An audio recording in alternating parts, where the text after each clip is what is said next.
I had never noticed Lucas before that night. It was as though he didn't exist, and then suddenly, he was everywhere. I just bailed on the Halloween party still in full swing behind me. Weaving between the cars crammed into the parking lot behind my ex's frat house, I tapped out a text to my roommate. The night was beautiful and warm, a typical Southern-style Indian summer.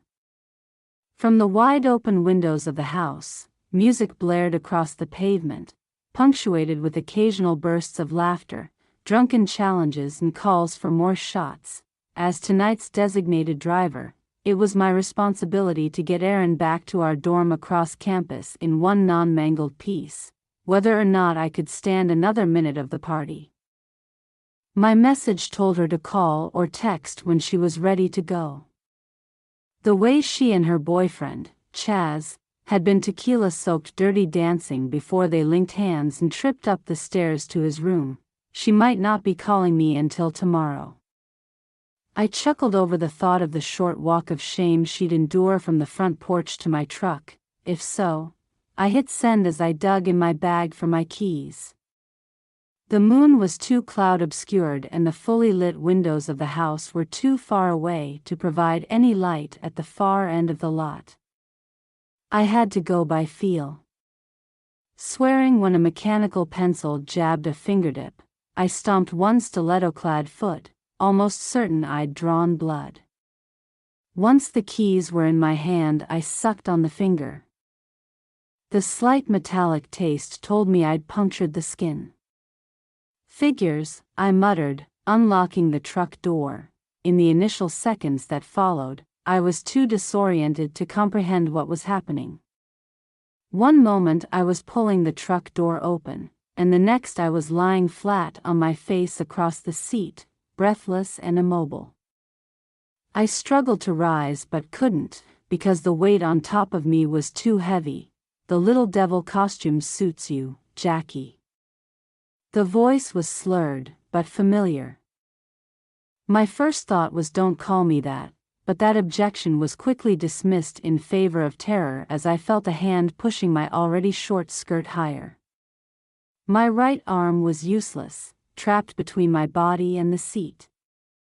I clawed my left hand into the seat next to my face, trying again to push myself upright, and the hand on the bare skin of my thigh whipped up and grabbed my wrist. I cried out when he wrenched my arm behind my back, clamping it firmly in his other hand. His forearm pressed into my upper back. I couldn't move. Buck, get off me. Let go. My voice quavered, but I tried to deliver the command with as much authority as possible. I could smell the beer on his breath and something stronger in his sweat. And a wave of nausea rose and fell in my stomach. His free hand was back on my left thigh, his weight settled onto my right side, covering me. My feet dangled outside the truck, the door still open. I tried to pull my knee up to get it under me, and he laughed at my pathetic efforts. When he shoved his hand between my open legs, I cried out, snapping my leg back down too late. I heaved and squirmed, first thinking to dislodge him and then, realizing I was no match for his size, I started to beg, Buck, stop. Please, you're just drunk and you'll regret this tomorrow.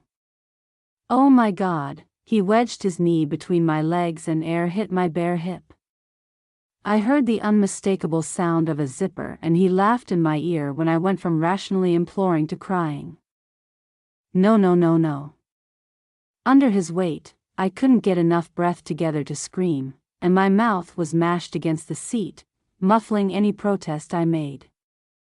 Struggling uselessly, I couldn't believe that this guy I'd known for over a year, who'd not once treated me with disrespect the entire time I'd dated Kennedy, was attacking me in my own truck at the back of the frat house parking lot.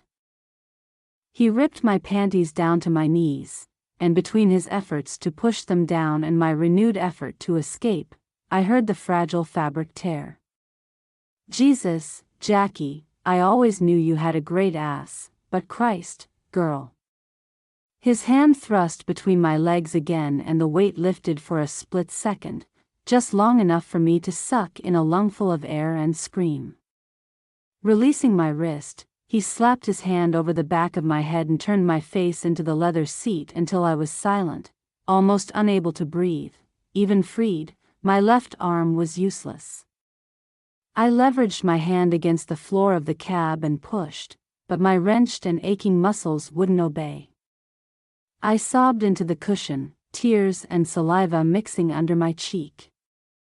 Please don't, oh God, stop. I hated the weedy sound of my powerless voice. His weight lifted from me for a split second. He'd changed his mind, or he was repositioning. I didn't wait to find out which.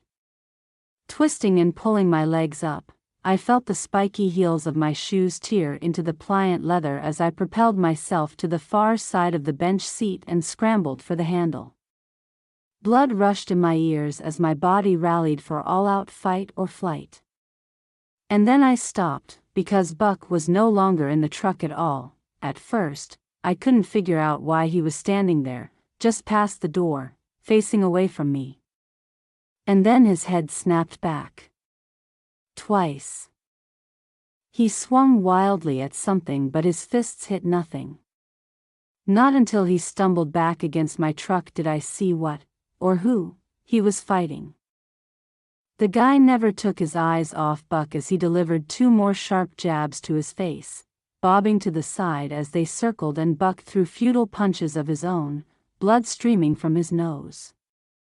Finally, Buck ducked his head and rushed forward with bull-like intent, but that effort was his undoing as the stranger swung an easy uppercut to his jaw. When Buck's head snapped up, an elbow cracked into his temple with a sickening thud. He collided with the side of the truck again, pushing off and rushing the stranger a second time. As though the entire fight was choreographed, he grabbed Buck's shoulders and pulled him forward, hard, kneeing him under the chin. Buck crumpled to the ground, moaning and cringing. To be continued.